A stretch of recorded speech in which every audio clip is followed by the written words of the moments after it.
Hello, my loves. How are you? This is Divine Celion. Welcome.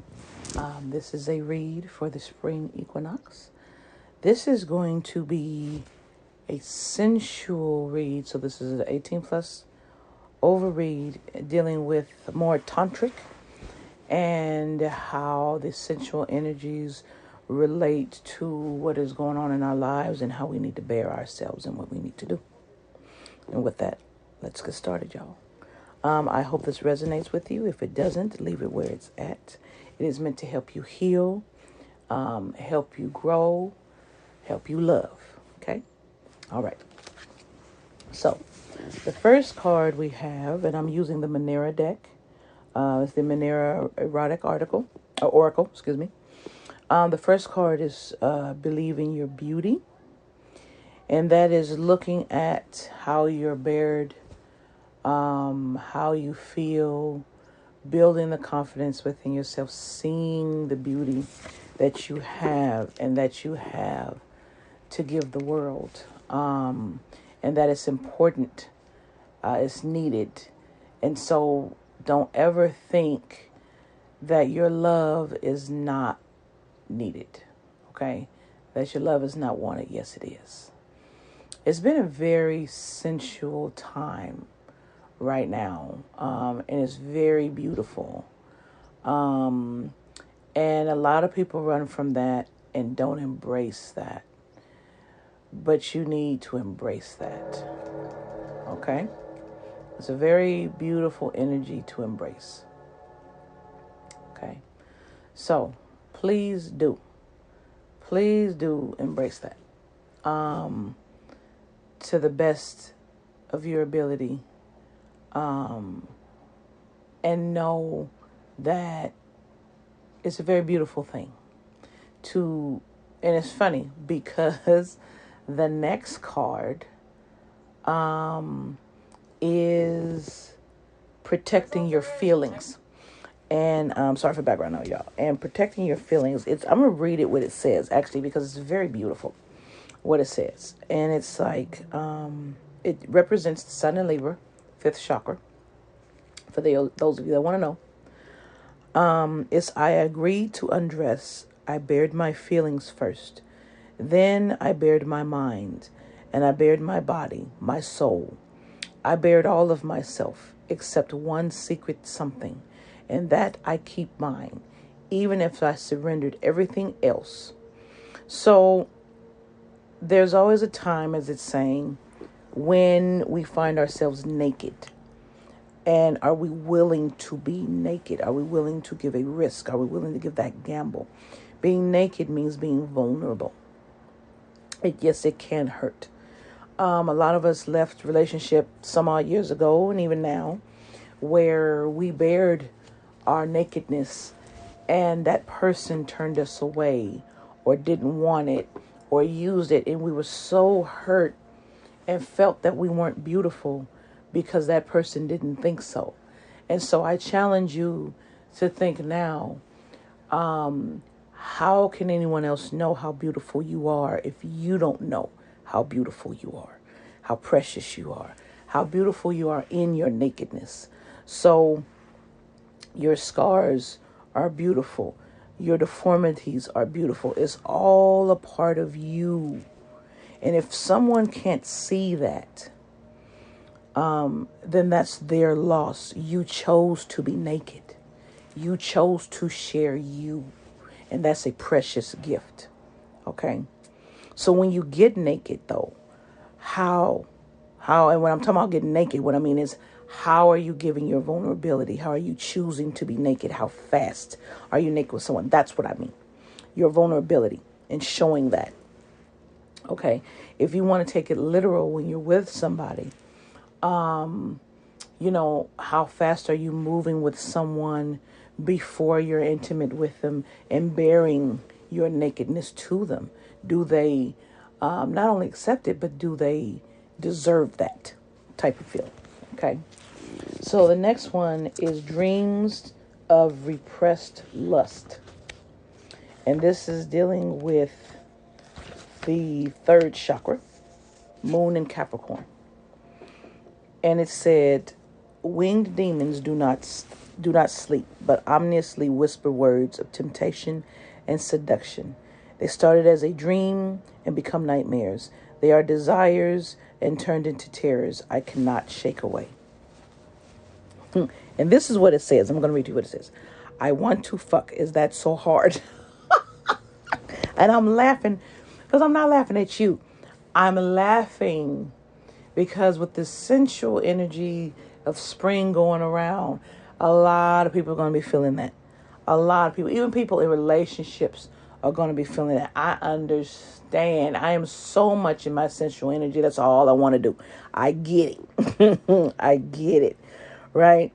But to say this, can you say this aloud in front of other people? Can you be this raw in front of other people? Okay? And that's what it was asking, to say it aloud in front of other people, in front of parents, sisters, brothers, strangers, and colleagues. It is. It is indeed. Maybe not so hard to admit to oneself among your dreams and fantasies, but to say it aloud. Like our lust is a shameful secret that doesn't belong to us, like it's wrong, like it's despicable. And hear this, like it's strange. After a life lived day after day, denying that we're allowed to be healthy humans, exiling our lust into dark dreams or properly approved intimacies, what will remain of us? Regrets and exploitation, maybe, and even darker dreams. So what this means is, okay, we need sensual energy as a flow. Sensual energy is a flow, and we need that flow. And when we repress those feelings, this is what happens. This is where abuse comes in. This is where the solicitation of things and people that hurt our families and hurt our livelihoods come in, because people live a lie. And if you notice, people who are in their sensuality, even nymphomaniacs, I will say, to a certain degree, they're honest with their emotions and their feelings and their needs. And some of these people are not the ones causing this abuse. And I'm just talking about the ones that accept how they feel. They know this about them. This is how they are. But the ones that repress it, the ones that can't say it out loud, the ones who feel it's shameful. Why would you feel shameful about wanting to share something very beautiful and precious with someone else? When you admit that to yourself and you tell yourself the truth, you're not going to seek out those that will abuse it. You're not going to seek out those that you shouldn't share it with and that can exploit it from you and that can use you. When you are honestly looking at and examining your sensuality and appreciating your sensuality for what it is, then you can control your sensuality to make better choices instead of falling into the lust, instead of lying to yourself, saying, no, I don't have that. That's not what I have. And then someone brushes up against you and sets you on fire and you can't help yourself because you've been lying to yourself. So the takeaway is, don't lie about your desires and your wants and your needs, but find a way to tell yourself the truth that you need these things. You are a human. You are a spiritual being in a human flesh suit. Spiritual beings fuck all the time. Okay? They are very sensual beings. So it is natural part of life, but it is a part of your flow. Okay? And you don't need to feel ashamed. You don't need to. This even includes feelings that you may have for people that you shouldn't, or things that you shouldn't. Then you ask yourself the question, why? If you push it away and repress it, it will get worse. The hunger gets worse. Figure out why you have a desire for these things. Talk to a professional therapist. Talk to a sex therapist, what I aspire to be. Talk to a sex therapist and find out why. Why am I having these thoughts? Why am I thinking these things? This shouldn't be for me. Okay. The next one is the roads to regret or remorse. Let's take a look at that and what chakra that is. That, I believe, first chakra, Selena and Cancer. I was crossing a swamp and my feet dragged in the mud. Then I was crossing a river and I felt finally free. Finally, I was crossing an ocean, and I knew how big the world really was. In every journey, there's a moment when one looks back. Behind us is what we call home, a place of warmth and love. There may be a terrible place, a dark place, or a place in turmoil surrounded by sound and fury. Home, however, is always comfortable, always known. Ahead, there is only uncertainty, a fog made of dreams, plans, fears, and maybes. There's no certainty in the path we take, but the effort is well worth the loss of comfort as long as the journey is of our own volition. Fear leads to regret. Greedy dreams lead to remorse. The way between them is the way of peace. Okay?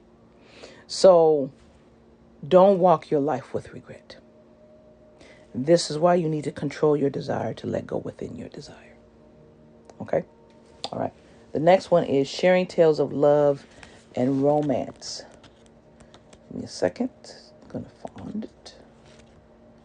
This is the, let me see. Come on.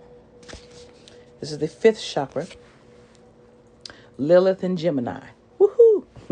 I'm a Gemini, sorry. Come into my world, softened by pillows, enclosed by curtains. It's a world of naughty whispers, arousal and laughter, piquant tongues and dirty words. It's a world of philosophy and extravagant truths, unexpected opinions and sensual debate. Come join me. Yeah, that is so me.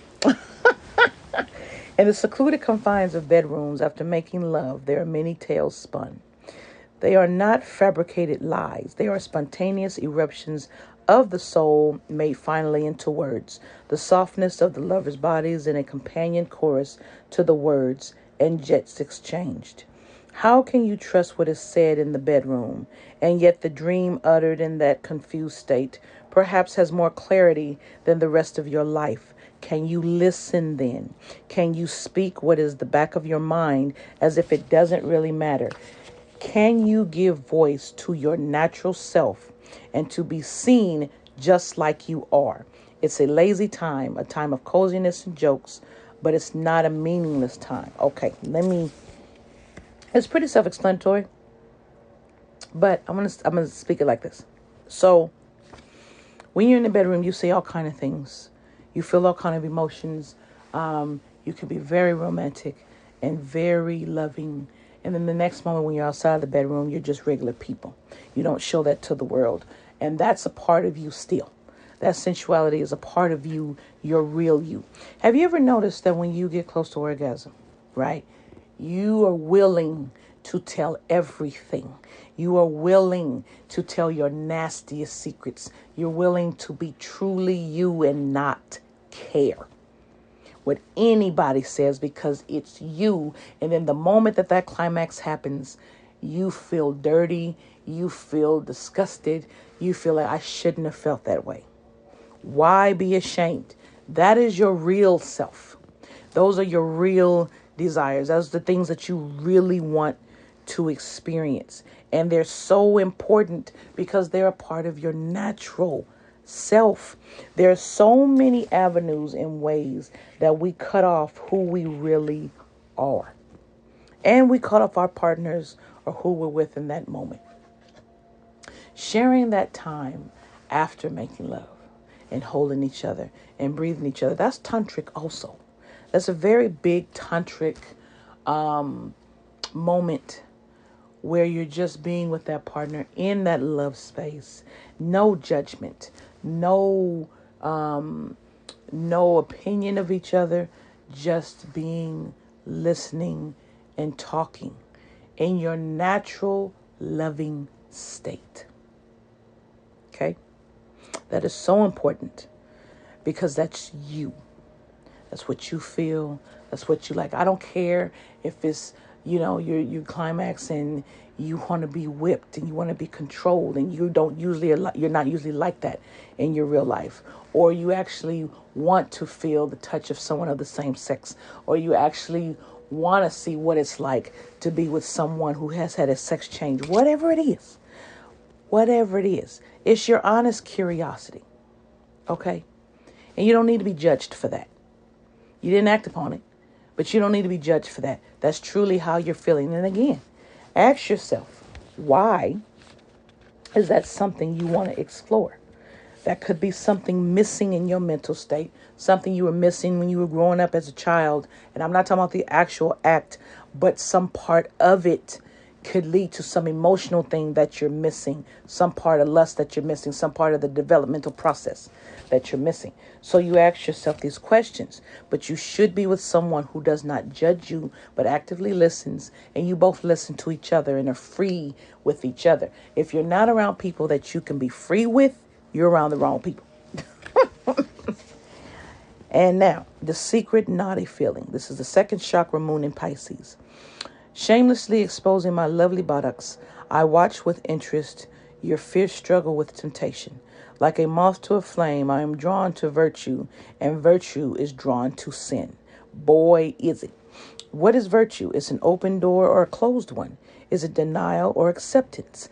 It is renunciation or surrender. Or is it renunciation or surrender?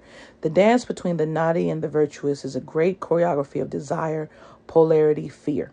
And at the end of it, there are two bodies that do not care about morality. Love without limit, without boundaries, without reason. Love can be to take her, take him right there, in that moment, without concern except for the furious intensity of passion. Love holds secrets behind the ordinary words and conventional behavior revealed only in the smoldering eyes of the actor.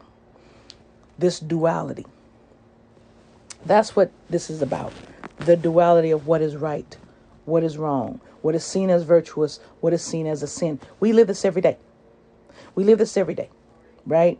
But there is a beauty in the passion of just loving with no boundaries, with no pretenses. You just fuck.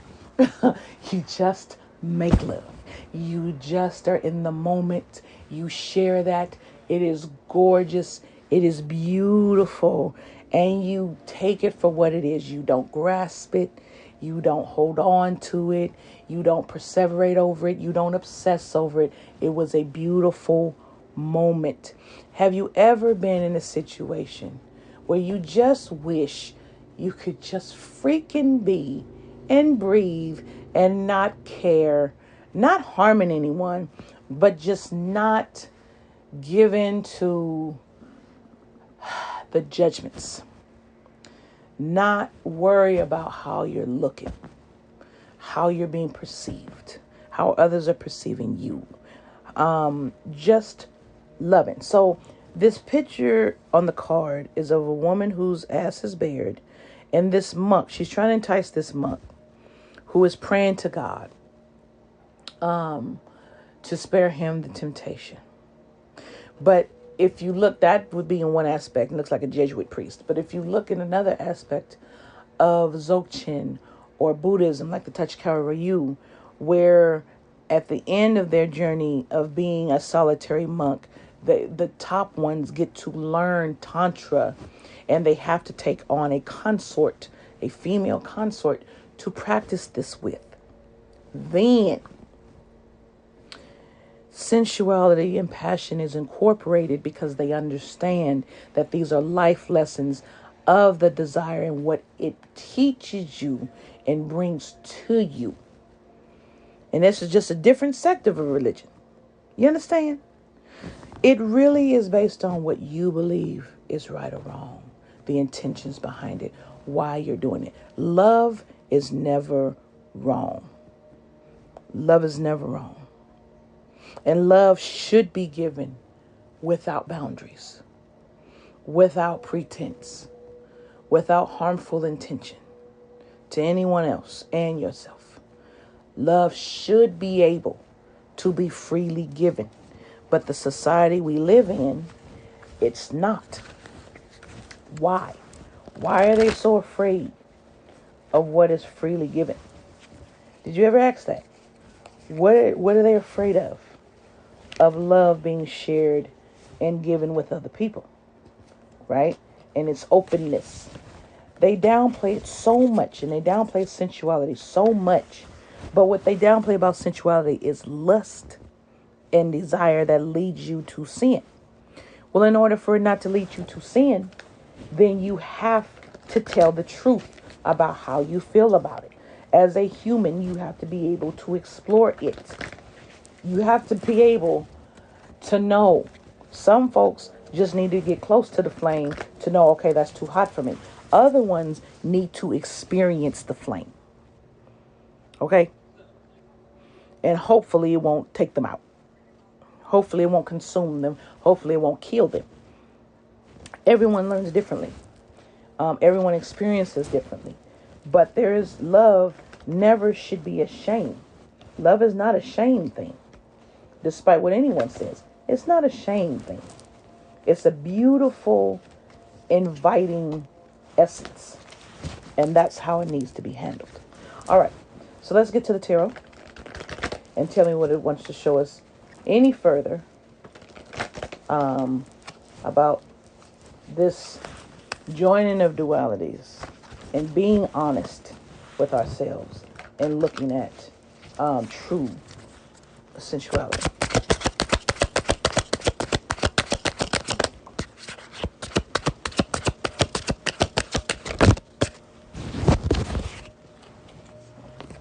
Excuse me. I will take that one. I'm not going to take the others. Okay. We have the Fool upside down. And it is unfortunately, it is a person with mental capacities not all there. And his body part is hanging out. And even though he's not all there, and he's looking at the beauty of a butterfly that he's trying to catch, where a young maiden is looking at his body parts. So the Fool is upside down. And let's see what that wants to tell us. Just a second. Okay. Just a minute. Because there's different interpretations. And I got to find English. I'm just trying to see if it's different meaning or it's going to be the same. Really, y'all? Or is it going to be the same? It would take me too long to read in Spanish. I'm just trying to see if it's the same in English as it is in the other languages. That's what I'm trying to see. Oh. Okay, let's see. Interesting. I'm sorry, for the major arcana, I'm used to the Fool being first. Okay. So it says, the woman wants sex. The man sometimes loses himself in useless daydreams. Lightheartedness and freedom carry heavy sacrifices. Ooh, let me sit with that for a moment. Lightheartedness and freedom carry heavy sacrifices. What sacrifices are we giving up to be lighthearted? The next one is the Five of Wands. Let's see what the Five of Wands is. And remember, this is an adult tarot deck, so the meanings are a little different. Obstacles overcome. Quarreling couple.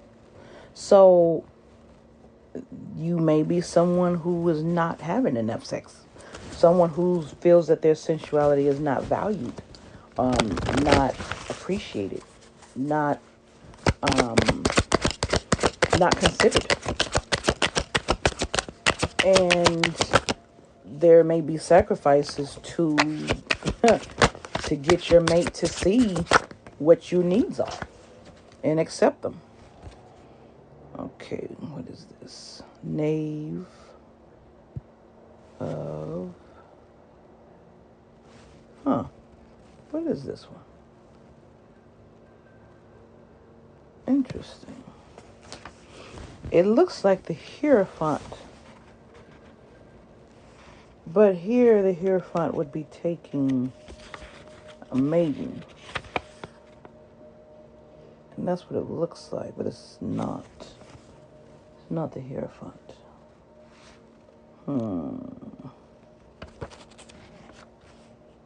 No.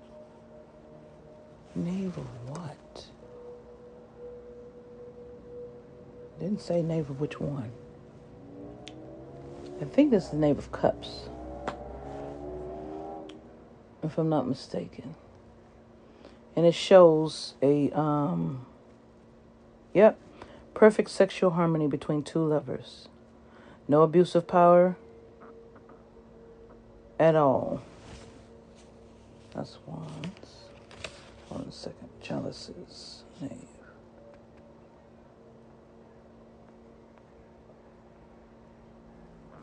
Okay. I think, yeah. It was the cups.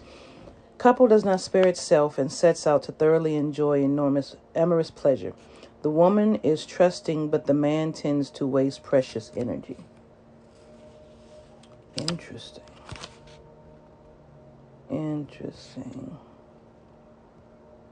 Okay. Yep.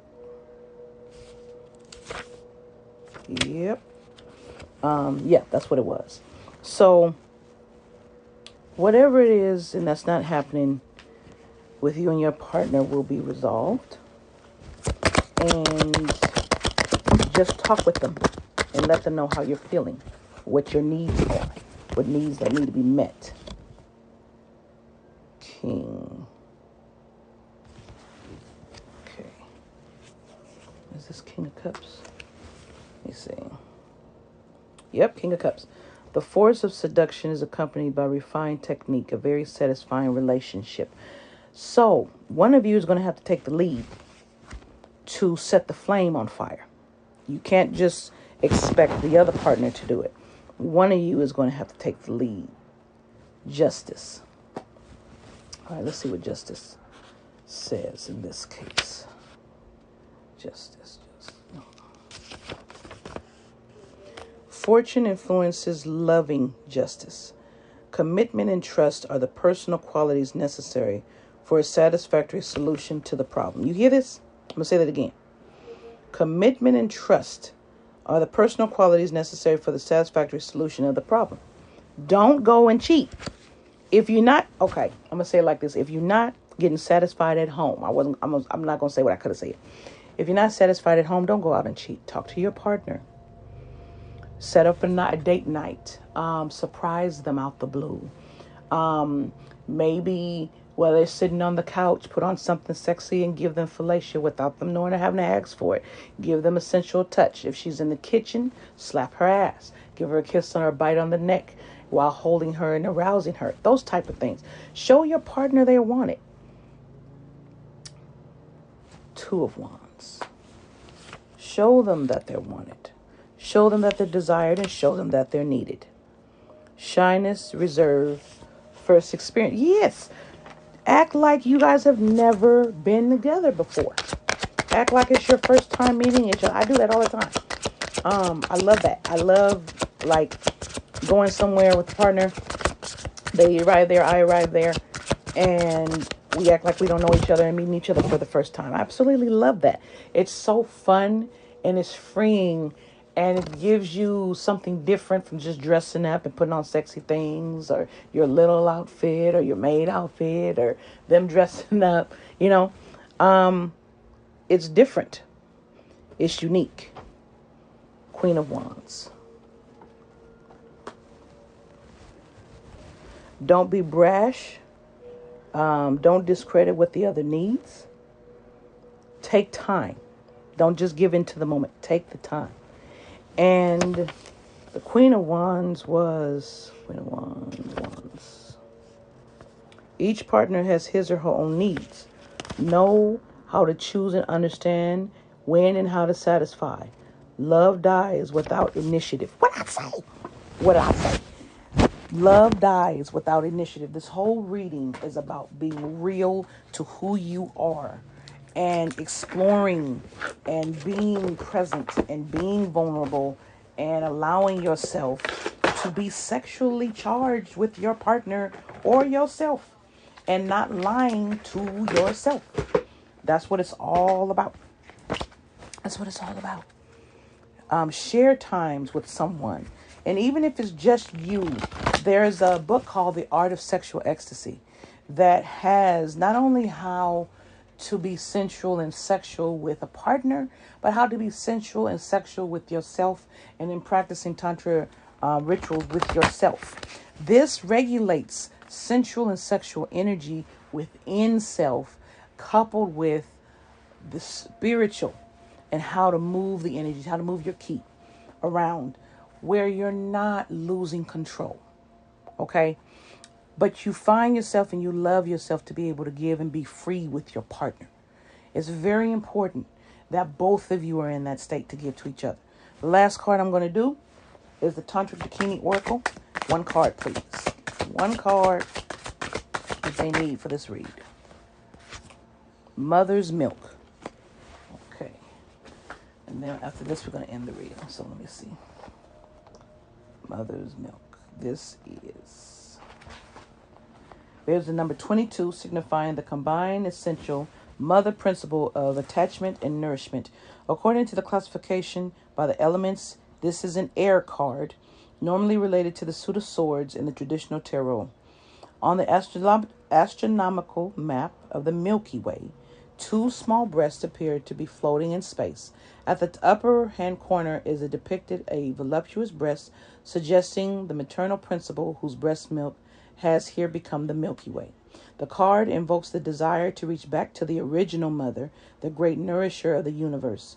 The two smaller breasts represent the original unity manifesting as Prakriti, the nature principle which materializes as all worlds and all phenomena. This is the mystery of great nature. Spiritual homesickness, the desire to get back to the primal source, just as a baby longs to suckle the breast of the mother.